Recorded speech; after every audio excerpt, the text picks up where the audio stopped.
core mass of you should be non-violence. Paramashanta Swarupa. Absolute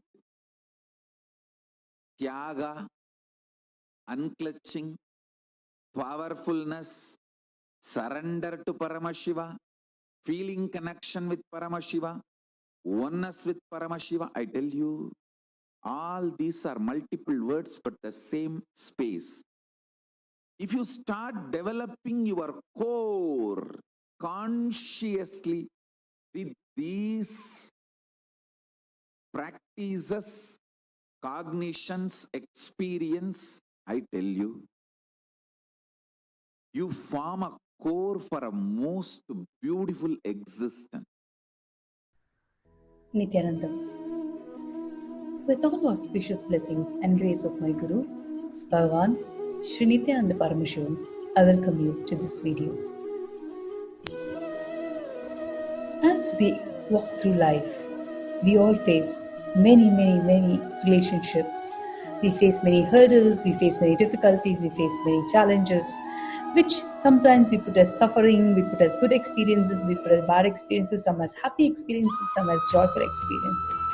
But life in itself, we understand it to be a kaleidoscope of all human emotions. And Swamiji beautifully teaches us. Swamiji, my Guru, His Divine Holiness, Bhagavan Nityananda Paramashivam. He teaches us, and I have learned from him, that life is nothing but Paramashanta Nilayam. What does it mean, Paramashanta? Is it peace, bliss, joy? It is much more and beyond peace, bliss, joy, everything and much more. It is the space inside of you which makes you always radiate the joy, always radiate bliss, and handle every situation, every problem, every obstacle, every relationship, every professional challenges without an inner space conflict. Like you, before I took up sannyas, like each one of us outside the monastic orders, outside the life of a sannyas, I used to get into many of these conflicting, toxic situations, which I found it very difficult to handle.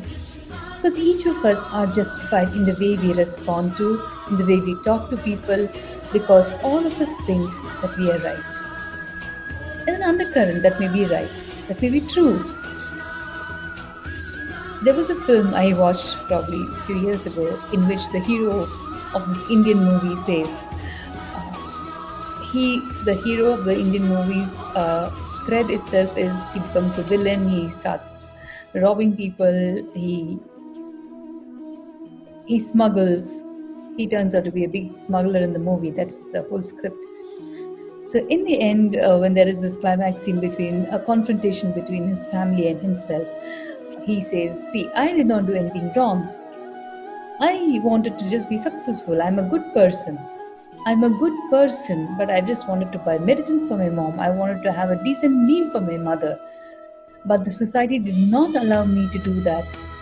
That is why I had to resort to smuggling. I had to resort to kidnapping. I had to resort to all the so-called negative, evil things that you all call in the society. But I just wanted to simply provide a decent living for my mother, whom I love so much. Seems very simple and straightforward, right? He's justified. It's a society that is wrong. But one of the teachings that Swamiji's always taught us is, even if things around you go wrong, you should not become negative. You should not become bitter. You should not be angry. You should not suffer. That, without any of this acrimonious, conflicting thought currents inside of you, how do you handle life? This is where the teachings of Swamiji, the teachings of Hinduism, the teachings that we are sharing with you every day will be useful. Spirituality is not just for the seeker who is looking, seeking for who he is, where he is from. What does this birth mean to me? Do I have another birth? Who is God? Who is a guru? Who is a seeker? What is dharma? What is cosmic consciousness? It is not just for those seekers. The teachings of Swamiji, the lifestyle of the Hindus, is for every human being who wants to live life blissfully, handle every conflict, every challenges peacefully. Yes, it is for every man, woman, child, and being. For example, what you're talking about, how can I, apply these teachings in my real life? It's not possible. Spirituality, seeking, the Hindu Vedic texts, the agamas, all this are for seekers who do not have to interact with everyday people, who do not face the challenges of life, who are cloistered in a nunnery, in a monastery. For them, it's absolutely perfect. But not for me. I am just a software techie.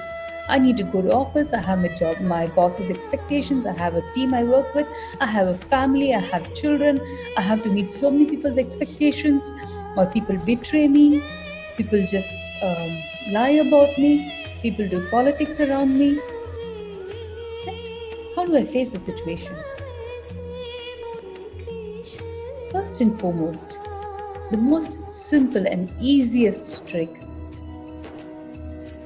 for you, for your life's purpose, for a better life, for a better quality of life is drop your ego.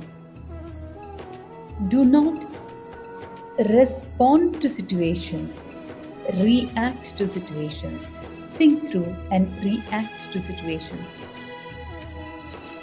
For example, just a simple scenario, example scenario. You are working in an office. In that office, your colleague or your boss, they are jealous of the way you work. They do not want you to get promoted. They do not want your bosses to know of the extraordinary contribution. So, they are constantly trying to put you down. They're trying to constantly underplay your contributions. They're constantly telling all lies, all negative things about you. How do you deal with the situation? It's very hurtful. It's very toxic. It makes you angry. You can either... There are two ways I've seen people respond to such situations. One is they go with the flow, live with the toxicity, live with the hope that things would be getting better, or there is some way to work around them.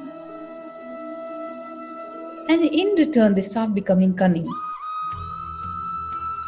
Cunning in trying to manipulate through these various scenarios, through these various situations, through these various people, and trying to get across to the bosses about their honest contributions.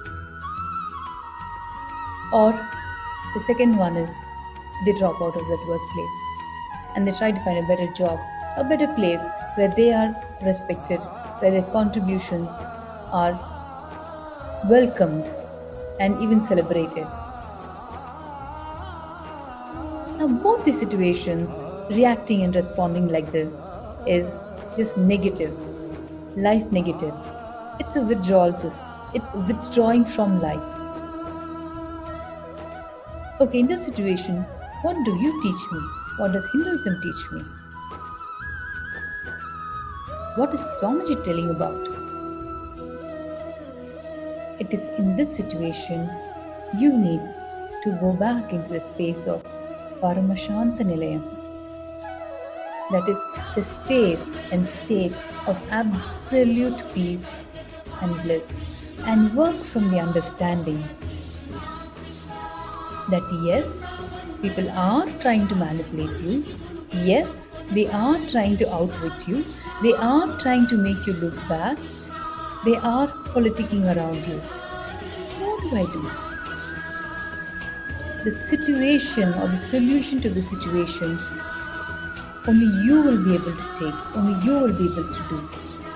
But any decision you take, any solution you do, any action you do towards that solution should be from the space of Paramashanta Nilayam. That's what Swamiji teaches. Oh, you're talking about some, weird space which people have to meditate for hours and hours, and that's when they get into that space. For me to be able to radiate, it's long, long hours of practice for which I don't have time. Yes, it is for such people who do not have time to sit and meditate, to look in, to regain the powerful space every day that Swamiji has revealed the signs of completion, especially the signs of unclutching. When such a toxic situation happens or is happening around you every day in and day out, unclutch from that situation. There are more elaborate videos about unclutching, which I will post below this link. I really recommend that if you have not seen the unclutching videos or learned the technique of unclutching, you should totally start practicing it as a first step for a better quality of life. The very first step for a better quality of life, and I would say this is the only step you would need to do for a better quality of life. Unclutch from the situation. Unclutch from the situation. Unclutch from the situation. And you will see your mind will stop clutching to their negativity, to their opinions, and the way they are projecting you or talking about you or what you perceive it to be.